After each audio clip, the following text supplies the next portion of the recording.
Alright, so where I live in Canada, it's starting to get pretty cold out, and as a result, I haven't had the need to use any of my power equipment. The grass is pretty well done growing, and we're getting to some pretty chilly temperatures. Right now, I'm wearing a coat, sweater underneath, and a pair of heavy carpenter pants. So you can tell it's getting pretty cold. It's usually around like the low 40s, high 30s here in Fahrenheit. So I'm going to teach you guys today how to winterize your small power equipment, your handheld stuff. So I'm going to demonstrate by using my trimmer here. Now, when we're doing this, the first thing that we're going to want to do is we're going to want to go out and start up the piece of equipment. It might sound funny, yeah, I'm going to start up the piece of equipment while I'm getting ready to store it. But what you want to do is you want to get the engine running, and you want to get it nice and warm. That's the first thing that we're going to do, so I'm going to go do that now. Just let the machine warm itself up. Now you can go ahead and rev it up a couple times.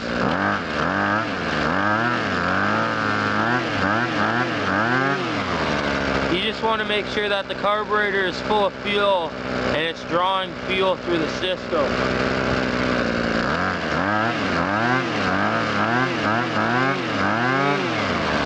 Alright, so once you've ran the machine and gotten it nice and warm, what you're going to want to do is you're going to want to drain the fuel.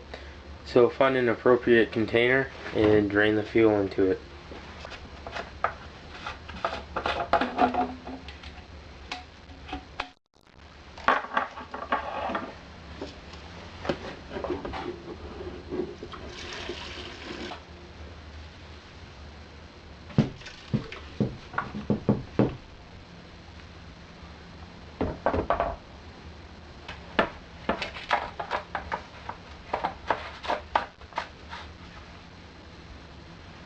As you can see, there's only a bit of fuel in there. I'm going to actually put this into my dirt bike. Make sure that you dispose of your fuel properly. Do not use two-stroke fuel in your car. Alright, so now what we want to do is we want to run the piece of equipment until it no longer runs. And then we're going to try starting it, and we'll get it to run again on choke. And once it dies on choke, we'll try it again. And if it doesn't start, that's it. We'll take out the spark plug and we'll put some fogging oil into the engine. So let's start by getting this machine started.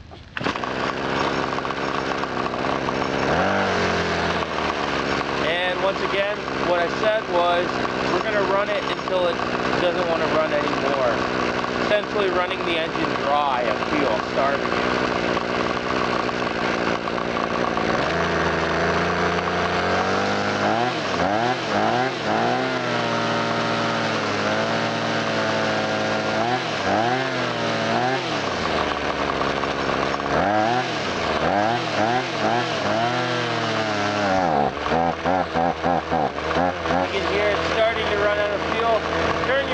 On now. Kind of move the choke up and down.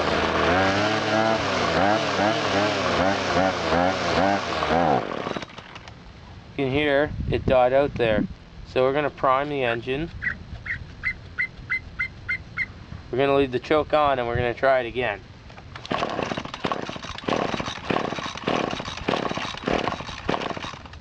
Try with no choke.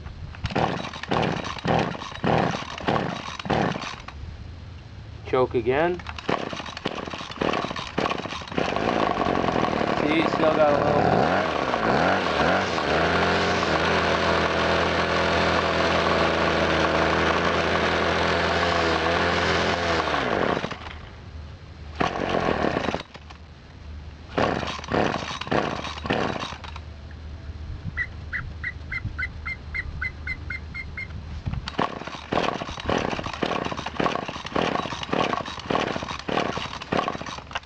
And that seems like it's going to be it.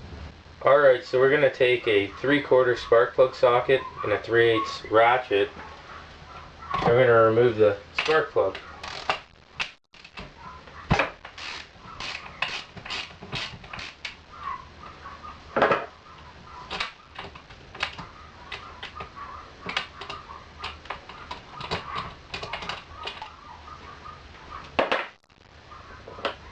Now you're going to want to inspect the plug.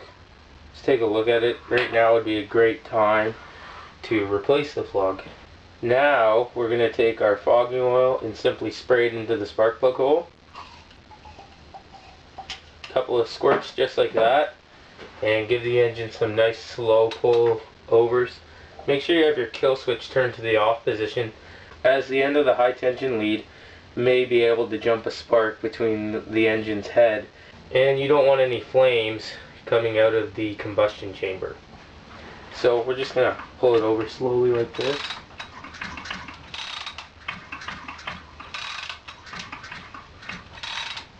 So the engine is now fogged. We're going to clean the spark plug and we're going to get the spark plug reinstalled. As you can see, my spark plug here is not too bad. We'll just give it a quick wipe down and we'll put it in back. After wiping down the spark plug with a piece of paper towel, you can see it looks a lot better.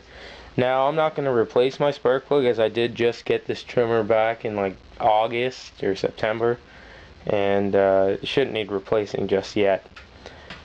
I don't like how these new trimmers, everything is like so close to each other. Like you can barely get the spark plug socket in there because the spark plug boot is in the way.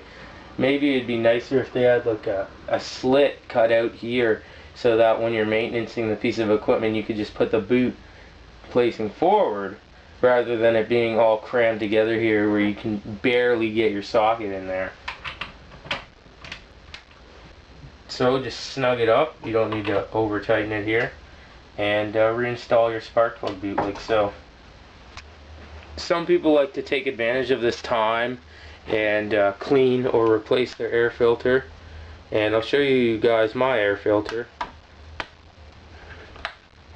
And mine's just a foam filter like that, so I'm not going to really worry about it just yet. Possibly next spring I will clean it, but right now I'm storing the machine. I don't feel the need to clean the air filter when the machine's not in use. So there we have it. Your machine is now winterized. What you can do now is just put your machine away for the winter and hang it up on the wall. And the only thing that you'll have to do in the springtime is, if you want to, replace the spark plug, or you could just fill it up with fuel and away you go. Start it up just like when you started it when it came out of the box. Anyways guys, thanks for watching. This was another video by Pimpin' Pens. Please be sure to comment, rate, and subscribe. And take it easy guys.